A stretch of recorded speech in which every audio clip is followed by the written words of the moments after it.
എല്ലാവർക്കും നമസ്കാരം. അപ്പോൾ അനീസ് അടുക്കളയുടെ അടുത്ത ഒരു വിഭവമായിട്ട് വന്നിരിക്കുകയാണ്.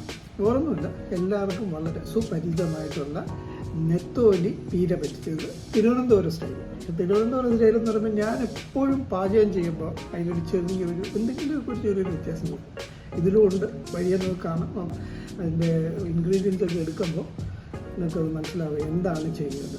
പിന്നെ ഈ പറയുന്നതിൻ്റെ പണ്ട് ആൾക്കാർ പറയുമ്പോൾ സംഗീതം എന്ന മഹാസാഗരത്തിൻ്റെ കരയിൽ നിന്ന് മണൽ വാരി കളിക്കുന്ന കുട്ടിയാണെന്നൊക്കെ പറയും പോലെ പാചകം എന്ന മഹാകലയുടെ ഇറമ്പത്ത് നിന്നിട്ട് മണ്ണപ്പം ചുറ്റുന്ന ഒരു പാവം ഞാനാണ്. എല്ലാവരും ഒന്ന് പ്രോത്സാഹിപ്പിക്കണം. അപ്പോൾ നമ്മളെ മീൻ പീര പറ്റിച്ചത്, നെത്തോലി പീര പറ്റിച്ചത് കണ്ടംപററി സ്റ്റൈല് അവിടെ തുടങ്ങുന്നത്. ഒരു വീഡിയോയിലേക്ക് പോകാം. ഹലോ, നമസ്കാരം. നമ്മളിന്ന് ഇവിടെ ചെയ്യാൻ പോകുന്നത് നെത്തോലി പീര പറ്റിച്ചത്. നെത്തോലി പീര പറ്റിച്ചതെന്ന് പറയുമ്പോൾ ഞാൻ എൻ്റെ സ്വന്തം അടുക്കളയിൽ എൻ്റെ സ്വന്തം ഇൻഗ്രീഡിയൻസ് വെച്ചിട്ട് ചേരുവകളൊക്കെ വെച്ചിട്ട് ചെയ്യുന്ന സാധനമാണ്. എപ്പോഴും ഞാൻ എന്തെങ്കിലും പരീക്ഷിക്കുമ്പോൾ അതൊരു ചെറിയൊരു പുതുമ കൊടുക്കും. ഇപ്പോൾ ഞാൻ തിരുവനന്തപുരം സ്റ്റൈലിൽ നെത്തോലി പീര പറ്റിച്ചാണ്. അപ്പോൾ അതിന് വേണ്ടുന്ന സാധനങ്ങൾ എടുത്തു വെച്ചിരിക്കുന്നത്. പൊടിവകകൾ എടുത്തില്ല, പൊടിവകകൾ ഇത്രയേ ഉള്ളൂ. മഞ്ഞൾപ്പൊടി, മുളക് പൊടി, ചുവന്ന മുളക് പൊടി, അത് ആവശ്യത്തിന് കുറച്ച് മഞ്ഞൾപ്പൊടി, ഒരു 1/2 ടീസ്പൂൺ, മുളക് പൊടി 2 ടീസ്പൂൺ വേണമെങ്കിൽ, അല്ലെങ്കിൽ 1-1.5 ടീസ്പൂൺ. നമ്മൾ നല്ല കരിനത്തോലി കഴുകി വൃത്തിയാക്കിയതുണ്ട്. അപ്പോൾ എൻ്റെ അമ്മൂമ്മ പറയും പണ്ടൊക്കെ മീൻ കഴുകുന്ന സമയത്ത് മീൻ കഴുകണം വെള്ളം കെട്ടിട്ട് മോൻ കഴുകണം എന്ന്. പക്ഷെ ഞാൻ പറയില്ല, അതിനുള്ള റിസ്ക് ഒന്നും ആരും എടുക്കണ്ട. ഏതായാലും ആവശ്യത്തിന് അത്യാവശ്യം നല്ലതായിട്ട് കഴുകി വൃത്തിയാക്കി വെച്ചിട്ടുണ്ട്.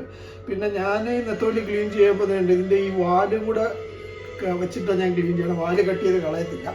കാരണം നെത്തോലിയുടെ മുള്ളും വാലും എല്ലാം നല്ലവണ്ണം കഴിക്കുക. മുള്ളിലല്ല, മുള്ളും വാലും ഒക്കെ നല്ലവണ്ണം കഴിക്കാൻ നല്ല ഭക്ഷ്യയോഗ്യമാണെന്ന് പറയുന്നത്, നല്ല കാൽഷ്യം റിച്ച് ആണെന്ന് പറയുന്നുണ്ട്. പിന്നെ അപ്പോൾ നെത്തോലി ഇതൊരു 300-350 ഗ്രാം കാണും. ഒരു 5 പച്ചമുളകുണ്ട്, ഒരു 3 പിടി ഇതുണ്ട്, കരിവേപ്പിലുണ്ട്. പിന്നെ ഇതൊരു 1.5 മുറി തേങ്ങ എന്ന് വെച്ചാൽ ഒരു 1.5 കപ്പ് എന്നുള്ളതിലാണ്, ബൗളിലായിട്ട് ഇങ്ങനെ ഇരിക്കുന്ന ഒരു 1.5 മുറി തേങ്ങയുണ്ട്.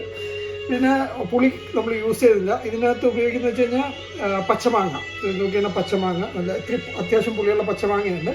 പിന്നെ പുതുമ എന്ന് പറയുന്നത് എപ്പോഴും ഞാൻ പറഞ്ഞില്ല, എൻ്റെ ഒരു ചെറിയൊരു ഇപ്പോൾ തിരുവനന്തപുരത്ത് ഇങ്ങനെ ഒരു മീൻകറി കാണാൻ വഴിയില്ലെന്നുള്ളതാണ് എൻ്റെ ഒരു അറിവ്. പക്ഷേ ഇതിനകത്ത് ഈ ഒരു സാധനം ഇട്ടിട്ടുണ്ട്. ഇതെല്ലാവർക്കും പരിചയമുണ്ട്. കണ്ടിട്ട് മനസ്സിലായില്ലെങ്കിൽ അത് മുഴുവനോടുള്ളത് കാണിച്ചു തരാം. ഇതാണ് സാധനം, നെല്ലിക്ക ഇട്ടിട്ടുണ്ട്. അപ്പോൾ ഇത് നെല്ലിക്ക, പിന്നെ ഒരു ചെറിയ തുണ്ട് ഇഞ്ചി നീളത്തിന് കൊത്തിയിട്ടിട്ടുണ്ട്. പിന്നെ ഇതിലെന്ന് പറഞ്ഞാൽ നമ്മളെ മാങ്ങയും നെല്ലിക്കയും ചെറുള്ളിയും കൂടെ, ചെറുള്ളി എടുത്തത് ഒരു 10-12 ചെറിയുള്ളി എടുത്തിട്ടുണ്ട്. ഒരു 2 ചെറിയുള്ളിയും കുറച്ച് മാങ്ങയും കുറച്ച് ഇഞ്ചിയും കൂടെ ചതച്ചിട്ടുണ്ട്. ഇത് ചതച്ചിട്ടുണ്ട്. അപ്പോൾ ഇതാണ് ചേരുവകൾ. പിന്നെ ഇതിൻ്റെ കൂടെ എന്താ വെച്ച് കഴിഞ്ഞാൽ നമ്മൾ മഞ്ഞൾപ്പൊടി, അത്യാവശ്യത്തിന് ഉപ്പും, പിന്നെ മുളക് പൊടി ഇടും. അപ്പോൾ ഞാനത് ചേർക്കുന്ന സമയത്ത് ഞാനത് കാണിച്ചു തരാം. ഓക്കെ, ഇതാണ് ബേസിക് ചേരുവകൾ. ചേരുവകളെന്ന് വെച്ച് കഴിഞ്ഞാൽ ബേസിക് ചേരുവകളെന്ന് വെച്ച് കഴിഞ്ഞാൽ നെത്തോലി മീൻ, പച്ചമുളക്, കരിവേപ്പില, തേങ്ങ, മാങ്ങ, നെല്ലിക്ക, ഇഞ്ചി, ചെറുള്ളി കൊത്തിയിരിഞ്ഞത്, ചെറിയുള്ളി, ഇഞ്ചിയും നെല്ലിക്കയും കൂടെ ചതച്ചത്. ഓക്കെ, ഇനി എടുക്കുന്നത് മഞ്ഞൾപ്പൊടി, മുളക് പൊടി എടുക്കും. അപ്പോൾ ഗൈസ്, ഞാൻ നേരത്തെ പറഞ്ഞ പോലെ ചേരുവകളെല്ലാം കൂടെ ഒരു മൺചട്ടിയിലാക്കിയിട്ടുണ്ട്. കഴുകി വെച്ച ചട്ടിയുടെ ഇതൊക്കെ ഇട്ടു. മുളക് പൊടി ഇട്ടിട്ടുണ്ട്, മഞ്ഞൾപ്പൊടി ഇട്ടിട്ടുണ്ട്, അത്യാവശ്യത്തിന് ഉപ്പ് ഇട്ടിട്ടുണ്ട്. ഉപ്പ് ഞാൻ കുറച്ച് ഇട്ടിട്ടുള്ളൂ. നിങ്ങൾ ആവശ്യത്തിന് ഉപ്പ് ചേർത്തുകൊണ്ടാം, ഉപ്പ് പിന്നെ ഇടാവുന്നതാണ്. അപ്പോൾ ഇത് ഇത്രയാണ്.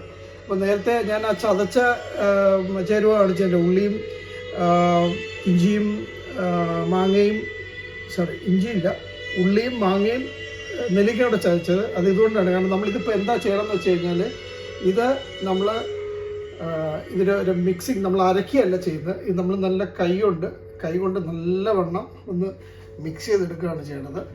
അപ്പോൾ നമുക്കത് മിക്സ് ചെയ്ത് പോകാം.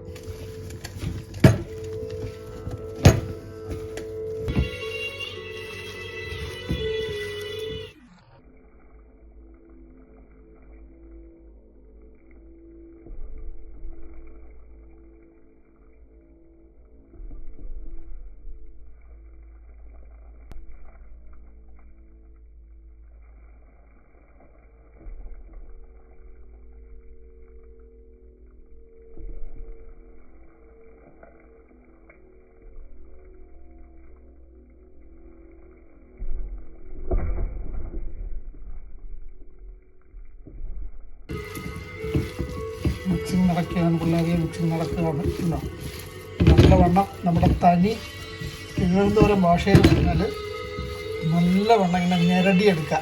എല്ലാം കൂടെ ഇങ്ങനെ ഞെരടിയുണ്ടോ, മാങ്ങയും മോച്ചമുളകും കരിവേപ്പിലെല്ലാം കൂടെ നല്ലവണ്ണം തേങ്ങ കൂടെ ചേർത്ത് നല്ലവണ്ണം ഞെരടി ഒരു നല്ല കല്ലിലിട്ട് ചതയ്ക്കുന്ന പോലെ ആവത്തില്ല, എന്നാലും നല്ലവണ്ണം ഞെരടിയെടുത്തു.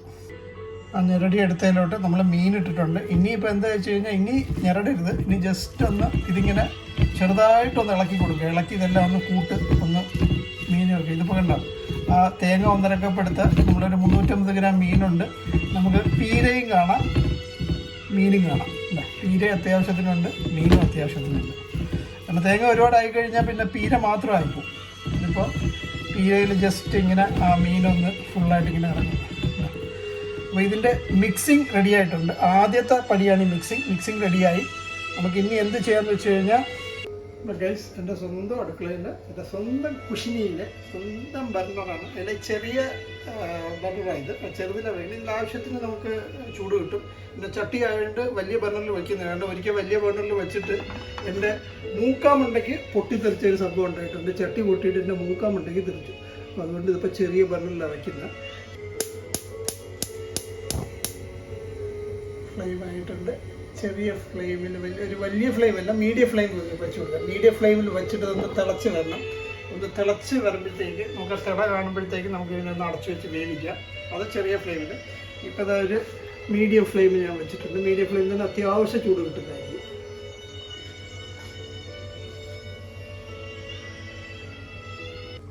കഴിച്ചപ്പോൾ അതേ ഒരുവിധം മീൻ വന്ന് തുടങ്ങിയിട്ടുണ്ട് ഉണ്ടോ.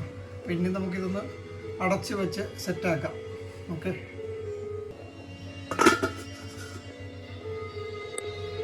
ഒരു 5 മിനിറ്റ് അങ്ങനെ ഇരിക്കണം. അടച്ചു വെച്ചാൽ ഇടയ്ക്കിടയ്ക്ക് നമ്മളൊന്ന് എത്തി നോക്കണമല്ലോ, അതുകൊണ്ട് എത്തി നോക്കാം എന്താ സംഭവിക്കുന്നതെന്ന്. വീണ്ടും ചെറിയ രീതിയിൽ തിള വന്നിട്ടുണ്ട്. അപ്പോൾ അടച്ചു വെച്ചിട്ട് മീനൊന്ന് വേവിട്ട് 2-3 മിനിറ്റ് ആകുമ്പോൾ നെത്തോലിയായിട്ട് പെട്ടെന്ന് വേവുണ്ട്. അപ്പം 2-3 മിനിറ്റ് ആകുമ്പോഴത്തേക്ക് അത് വേവും. ഇത് കഴിഞ്ഞാൽ നമ്മുടെ സിസ്റ്റം ചെറിയ തീറ്റാണ് വരും.